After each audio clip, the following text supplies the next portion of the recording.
House. We are told by officials there that the content of those remarks will deal with the Middle East.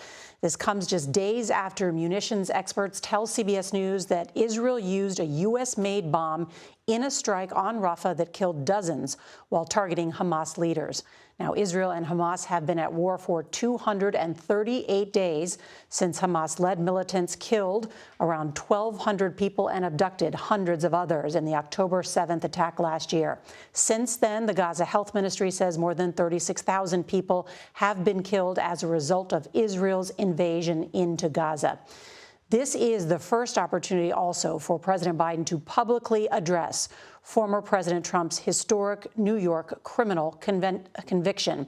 We already heard from former President Trump earlier today in a rambling speech that was full of grievance and full of untruths, in which he said alarmingly, quote, "We're living in a fascist state."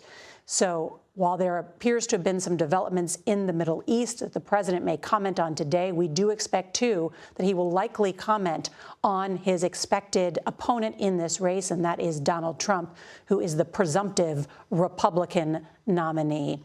I am joined by our chief Washington correspondent, Major Garrett, as well as our chief foreign correspondent, Margaret Brennan. And Margaret, you follow so closely what's happening in the world. Israel did admit that it has a ground operation underway in Rafah. Does that violate a red line for President Biden? That's the key question. The president has been completely unclear as to what a full-scale ground invasion would look like for him. Eyewitnesses have told CBS that there are tanks on the ground. What we also know is we're 8 months into a conflict that has killed more civilians than terrorists, according to the Israeli prime minister. Hamas is coming back in areas the Israeli military claims to have cleared. The Secretary of State said just yesterday that the Israeli government needs to be warned that they may soon face a fate worse than Hamas, quote-unquote, jihadis. All this while at least 120 hostages remain held by Hamas or affiliated groups, 5 of them U.S. citizens. The president has had his CIA director, his national security advisor, working to try to secure their release alongside a ceasefire of conflict, as you know, Nora, that has had domestic implications here with protests across college campuses. And as we see in our CBS polling, upset in particular among key groups that historically have been supportive of the president. And Major, also, this is the first time that we may hear from President Biden on camera since this historic conviction in New York. Symbolism and substance going on simultaneously, Nora. The substance is the presidency goes on. The president is governing and will make remarks on an ongoing international conflict of significant import for the United States and all its regional allies, but also will wade into this controversy, which he has tried to stay away from as best as humanly possible. Meaning Trump's legal problems. Meaning Trump's legal problems, even though the former president argues with zero foundation that Biden is directing this and he's responsible for it. He's not, but the president has tried to stay away from it. Now he will have a chance to render some statement for the country about what it all might mean. Just checking this afternoon. Good afternoon. Before I begin my remarks, I just want to say a few words about what happened yesterday in New York City. The American principle that no one is above the law was reaffirmed. Donald Trump was given every opportunity to defend himself. It was a state case, not a federal case, and it was heard by a jury of 12 citizens, 12 Americans, 12 people like you, like millions of Americans who served on juries. This jury is chosen the same way every jury in America is chosen. It was a process that Donald Trump's attorney was part of. The jury heard 5 weeks of evidence, 5 weeks. And after careful deliberation, the jury reached a unanimous verdict. They found Donald Trump guilty on all 34 felony counts. Now he'll be given the opportunity, as he should, to appeal that decision just like everyone else has that opportunity. That's how the American system of justice works. And it's reckless, it's dangerous, it's irresponsible for anyone to say this was rigged just because they don't like the verdict. Our justice system has endured for nearly 250 years, and it literally is the cornerstone of America, our justice system. The justice system should be respected, and we should never allow anyone to tear it down. It's as simple as that. That's America. That's who we are. And that's who we'll always be, God willing. Now to another issue. I want to give an update on my efforts to end the crisis in Gaza. For the past several months, my negotiators of foreign policy, intelligence community, and like have been relentlessly focused, not just on a ceasefire that would inevitably be fragile and temporary, but on a durable end of the war. That's been the focus, a durable end of this war. One that brings all the hostages home, ensures Israel's security, creates a better day after in Gaza without Hamas in power, and sets the stage for a political settlement that provides a better future for Israelis and Palestinians alike. Now, after intensive diplomacy carried out by my team, my many conversations with leaders of Israel, Qatar, and Egypt, and other Middle Eastern countries, Israel has offered a comprehensive new proposal. It's a roadmap to an enduring ceasefire and the release of all hostages. This proposal has been transmitted by Qatar to Hamas. Today, I want to lay out its terms for the American citizens and for the world. This new proposal has three phases. The first phase would last for 6 weeks. Here's what it would include: a full and complete ceasefire, a withdrawal of Israeli forces from all populated areas of Gaza, release of a number of hostages, including women, the elderly, the wounded, in exchange for release of hundreds of Palestinian prisoners. There are American hostages who would be released at this stage, and we want them home. Additional, some remains of hostages who have been killed would be returned to their families, bringing some degree of closure to that terrible grief. Palestinians, civilians would return to their homes and neighborhoods in all areas of Gaza, including in the north. Humanitarian assistance would surge, with 600 trucks carrying aid into Gaza every single day. With the ceasefire, that aid could be safely and effectively distributed to all who need it. Hundreds of thousands of temporary shelters, including housing units, would be delivered by the international community. All that and more would begin immediately. During the 6 weeks of phase one, Israel and Hamas would negotiate the necessary arrangements to get to phase two, which is a permanent end to hostilities. Now, I'll be straight with you. There are a number of details to negotiate to move from phase one to phase two. Israel will want to make sure its interests are protected. But the proposal says if the negotiations take longer than 6 weeks for phase one, the ceasefire will still continue as long as negotiations continue. In the United States, Egypt, and Qatar would work to ensure negotiations keep going. All agreements, until all the agreements are reached and phase two is able to begin. Then phase two, there'd be an exchange for the release of all remaining living hostages, including male soldiers. Israeli forces would withdraw from Gaza, and as long as Hamas lives up to its commitments, a temporary ceasefire would become, in the words of the Israeli proposal, the cessation of hostilities permanently, end of quote. Cessation of hostilities permanently. Finally, in phase three, a major reconstruction plan for Gaza would commence, and any final remains of hostages who've been killed would be returned to their families. That's the offer that's now on the table, and what we've been asking for. It's what we need. The people of Israel should know they can make this offer without any further risk to their own security because they've devastated Hamas forces over the past 8 months. At this point, Hamas no longer is capable of carrying out another October 7th, which is one of Israel's main objectives in this war, and quite frankly, a righteous one. I know there are those in Israel who will not agree with this plan and will call for the war to continue indefinitely. Some are even in the government coalition.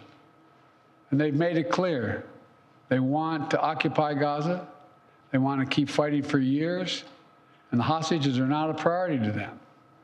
Well, I've urged the leadership in Israel to stand behind this deal, despite whatever pressure comes. And to the people of Israel, let me say this. As someone who's had a lifelong commitment to Israel, as the only American president who's ever gone to Israel in a time of war, as someone who just sent the U.S. forces to directly defend Israel when it was attacked by Iran, I ask you to take a step back and think of what will happen if this moment is lost. We can't lose this moment. Indefinite war in pursuit of an unidentified notion of total victory will not bring Israel and will only bog down Israel and Gaza, draining the economic, military, and human resources, and furthering Israel's isolation in the world. That will not bring hostages home. That will not bring an enduring defeat of Hamas. That will not bring Israel lasting security. But a comprehensive approach that starts with this deal will bring hostages home and will lead to more secure Israel. And once a ceasefire and hostage deal is concluded, it unlocks the possibility of a great deal more progress, including calm along Israel's northern border with Lebanon. The United States will help forge a diplomatic resolution, one that ensures Israel's security and allows people to safely return to their homes without fear of being attacked. With the deal, a rebuilding of Gaza will begin. Arab nations and the international community, along with Palestinian and Israeli leaders, to get it done in a manner that does not allow Hamas to rearm. And the United States will work with our partners to rebuild homes, schools, and hospitals in Gaza, to help repair communities that were destroyed in the chaos of war. And with this deal, Israel could become more deeply integrated in the region, including, it's no surprise to you all, including no potential historic normalization agreement with Saudi Arabia. Israel could be part of a regional security network to counter the threat posed by Iran. All this progress would make Israel more secure, with Israeli families no longer living in the shadow of a terrorist attack. And all this would create the conditions for a different future, a better future for the Palestinian people, one of self-determination, dignity, security, and freedom. This path is available once the deal is struck. Israel will always have the right to defend itself against the threats to its security and to bring those responsible for October 7th to justice. And the United States will always ensure that Israel has what it needs to defend itself. If Hamas fails to fulfill its commitments under the deal, Israel can resume military operations. But Egypt and Qatar have assured me, and they are continuing to work to ensure that Hamas doesn't do that. The United States will help ensure that Israel lives up to their obligations as well. That's what this deal says. That's what it says. And we'll do our part. This is truly a decisive moment. Israel has made their proposal. Hamas says it wants a ceasefire. This deal is an opportunity to prove whether they really mean it. Hamas needs to take the deal. For months, people all over the world have called for a ceasefire. Now it's time to raise your voices and demand that Hamas come to the table, agrees to this deal, and end this war that they began. Of course, there'll be differences on the specific details that need to be worked out. That's natural. If Hamas comes to negotiate, ready to deal, then Israel negotiations must be given a mandate, the necessary flexibility to close that deal. The past 8 months have marked heartbreaking pain. Pain of those whose loved ones are slaughtered by Hamas terrorists on October 7th. hostages and their families waiting in anguish. Ordinary Israelis whose lives were forever marked by the shattering event of Hamas's sexual violence and ruthless brutality. And the Palestinian people have endured sheer hell in this war. Too many innocent people have been killed, including thousands of children. Far too many have been badly wounded. We all saw the terrible images from the deadly fire in Rafah earlier this week, following an Israeli strike against targeting Hamas. And even as we work to surge assistance to Gaza, with 1,800 trucks delivering supplies these last 5 days, 1,800, the humanitarian crisis still remains. I know this is a subject on which people in this country feel deep, passionate convictions, and so do I. This has been one of the hardest, most complicated problems in the world. There's nothing easy about this, nothing easy about it. Through it all, though, the United States has worked relentlessly to support Israeli security, to get humanitarian supplies into Gaza, to get a ceasefire and a hostage deal to bring this war to an end. Yesterday, with this new initiative, we've taken an important step in that direction. I want to level with you today as to where we are and what might be possible. But I need your help. Everyone who wants peace now must raise their voices and let the leaders know they should take this deal, work to make it real, make it lasting, and forge a better future out of the tragic terror attack and war. It's time to begin this new stage. For the hostages to come home, for Israel to be secure, for the suffering to stop. It's time for this war to end, for the day after to begin. Thank you very much. Mr. President, can you tell us, sir? Donald Trump refers to himself as a political prisoner and blames you directly. What's your response to that, sir? Do you think the conviction will have an impact on the campaign? We'd love to hear your thoughts, sir. Should he be on the ballot, sir?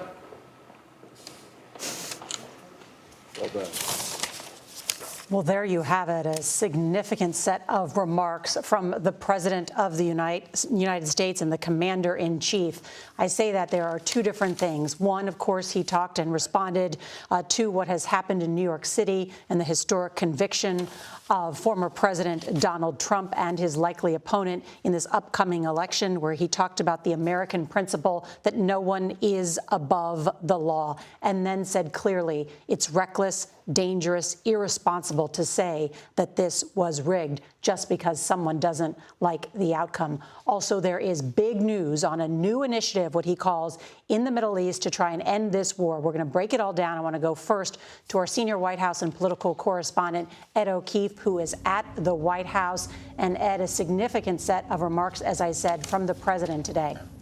Yeah, one of the newsiest ones he's had in a while, because it allowed him to respond to what happened yesterday, but then use the trappings of his office to convey to the world that he's doing the day job. And that's exactly how his campaign wants it, that here he is dealing with something of grave global importance, while his opponent said what he said this morning, accusing the sitting president once again of being responsible for the prosecution he faced in New York, and is guilty. And that idea that the American principle that no one is above the law is reaffirmed is the sort of institutional message that the president wants to send, and by speaking out today, in essence, is trying to hold firm to. But it is notable. It is, to those of us who cover him, frustrating that he, as you saw there, declined to engage a little more and address the accusations made by his anticipated opponent that he was personally responsible for this prosecution, which there is no evidence that he was. The other notable thing from those remarks regarding the Middle East, at least to this year, was the fact that he called on protesters who've been in the streets for months criticizing the president's support for Israel to say, if you're really for a ceasefire, now turn your attention to the leaders of Hamas and urge them to take this deal. In essence, trying to take the public anger, not only in this country but around the world, and have it redirected toward leadership of Hamas. And he says that just days before he's headed to Europe, where he's likely to be confronted by leaders but also potentially in the streets of France, where he'll go first, and then Italy, over American support for the conflict. But again, an opportunity today for a president who is running even or slightly behind his opponent, Donald Trump, to respond to that and to then deal with a matter of foreign policy importance, Nora. Ed O'Keefe, thank you. I want to turn to our chief foreign correspondent, Foreign Affairs correspondent, Margaret Brennan. And Margaret, you follow this so closely. How much of a new development is this in terms of this new Israeli proposal? Well, it's the very first time I've heard the President of the United States say it is time for this war to end, some 8 months into this extremely bloody conflict. It's also key the time of day, 1:45 here on the East Coast. It is well into the evening on a Friday night in Israel. For those observing, there will be restrictions on their ability to come out publicly and comment on this. There will also be, as we have seen in Israel, nearly every weekend of this conflict, protests against the Netanyahu government, urging them to bring home the hostages through diplomacy versus through war.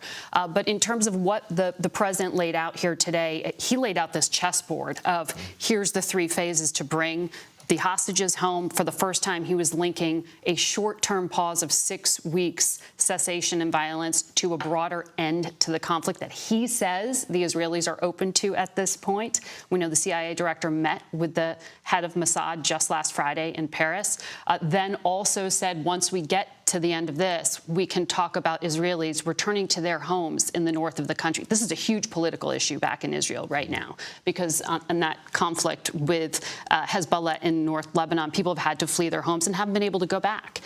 And he also spoke to that broader promise to Benjamin Netanyahu, the embattled prime minister, and we might be able to get you a peace deal with Saudi Arabia. He is dangling a lot of carrots out there to a politically embattled leader and really gestured to the pressure that's on the Israeli prime minister from the far right of his party, saying there's some we know in your government who don't want this war to end. But it also seemed very clear, too, that the president was laying out that Israel has come to a deal that was transmitted by the Qataris to Hamas, that this ball is now in Hamas's court, and that's where not only he wants the solution to be found or perhaps negotiated, but also, I think, to put the pressure back on Hamas in the eyes of the world.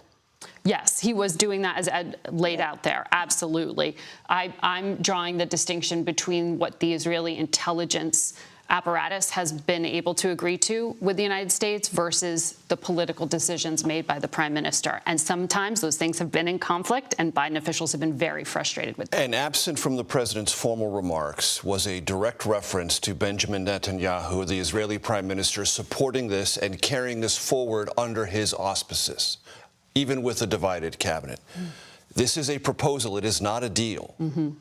And proposals, as Margaret and you and I know in the Middle East, live forever, but they are hard to achieve. Lots of proposals come and go in the Middle East. With there the are U.S. 3 phases for decades, here. leading in the effort to bring peace to the There are Middle 3 East. phases to this, but there is only one practical phase.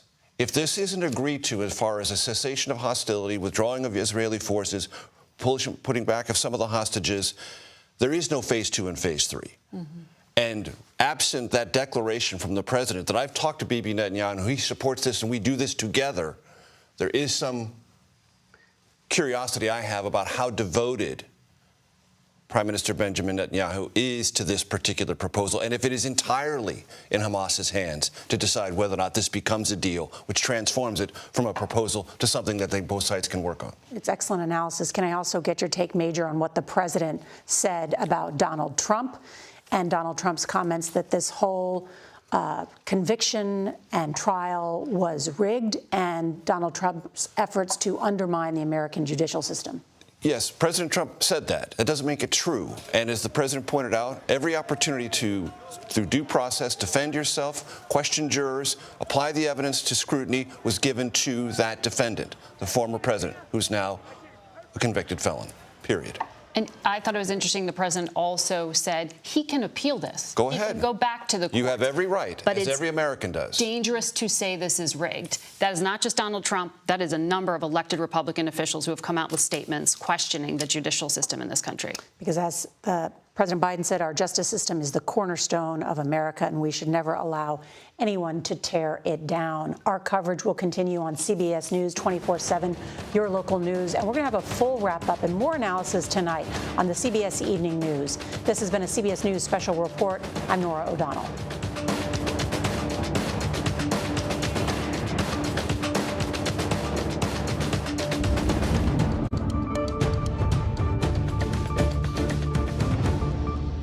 And you have been watching a CBS News special report. President Biden speaking from the White House, and he began by addressing former President Trump's guilty verdict in that New York criminal trial yesterday. Biden actually said it was, quote, reckless, dangerous, and irresponsible for anyone to say this was rigged just because they don't agree with the verdict. And also reminding people this was a state case, not federal. The president then turning to break some news out of the Middle East, announcing Israel has offered new proposals to Hamas for an enduring ceasefire that will release all hostages. So let's break it down for you. Phase 1 would last 6 weeks.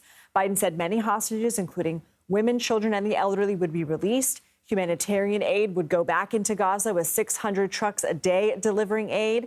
And then phase 2, where there would be an exchange of all remaining hostages and a cessation of all hostilities. But to get there, the two sides would have to come to negotiated terms while under a ceasefire, so long as both sides are at the table actively negotiating. Phase 3 would involve the rebuilding of Gaza and the return of any hostage remains. The president says Qatar is transmitting this proposal to Hamas, but now says it is in the court of Hamas leaders. Let's go ahead and bring in CBS News foreign correspondent Imtiaz Tyab. He's following this for us from Jerusalem. Imtiaz, we see there, I believe it's just almost 9 o'clock local time. Many who are observing Shabbat may not even know that this is happening. What reaction so far are you tracking? Hey, that's a very important point that you point out. Let's talk a little bit about the choreography here for a second. It is not lost on many people, including here in Israel, the timing of the president's statement, the fact that it is Shabbat, in which many Israelis unplug their phones, turn off their phones rather, do not connect digitally. And so they are not likely to hear what the president has laid out, this proposal from Israel to ending this conflict and making a deal with Hamas. They're not likely to see it until sunset of tomorrow, so really around 24 hours from now. Now, when I say choreography, it's very clear here that there are certain constituents that who are not likely folded into whatever this agreement has been reached between all of these various parties that the president laid out, of course, Israel as well. And that is who he singled out, which is there are factions within Israel's own cabinet, the extreme right-wing members of that cabinet. There are Orthodox parties as well who are going to be very angry to hear that Israel has agreed to the terms of this very broad proposal and indeed is putting it forward to Hamas. And I should also add, we've been monitoring Israeli media here as well, and it would appear that they were aware of this deal, and they're using language that they were not able to report this deal until now, until the president has said it. So this has not come completely out of nowhere, but it does seem that the extreme elements in the Israeli government that the president talked about, who want this war to continue, who want to see Gaza resettled, and sort of painting this picture as this part of this Israeli society which doesn't want to see the war to end, that they very likely were not aware that this was happening. And so again, the choreography is extremely significant. Putting that all aside for a moment, the deal itself is extraordinarily significant. The fact that you have Israel now, for the very first time, setting out very clear and very defined structure, if you will, of how this conflict could end, which would eventually see not only the hostages come home, but a complete cessation of violence and Israel completely withdrawing from Gaza, which is not something that we've heard from the Israeli leadership. And so it will be very interesting to see what happens within the next 24 hours when we hear from Prime Minister Netanyahu, who we're not likely to hear from because, as you rightly point out, it is currently Shabbat here in Israel. Imtiaz, I can't help but wonder that this is happening when we're seeing, and CBS News is reporting, tanks in Rafah. We know that, of course, that deadly strike that happened on Sunday, killing at least 45 Palestinians, has been major news. And also the fact that a U.S.-made bomb was found after analysis of the site, the fact that aid has been so hard to get aid in, the U.S.-built pier is out of commission right now. How is all of that playing into the timeliness of this announcement? All of it. Every single one of those points which you laid out is so crucial to what I think we're seeing here right now and the urgency with it. And let's be also clear, I think domestic policy or politics in the U.S. are also playing a big role here. And it's very clear and very evident that as we watch the horrors in Gaza unfold, in HD on our television sets or on our mobile phones, that this has become so untenable that the Biden administration needed to do something. But the reality is that Israel is a sovereign country. Israelis decide for themselves what they're going to do. And so the fact that this proposal, from the sounds of it, is coming from Israel is hugely significant. Okay, MTS Tayyab, thank you so much for helping us break down this breaking news. We are going to take a quick break, but we have much more news coming up, so stay with us. You're streaming CBS News 24/7.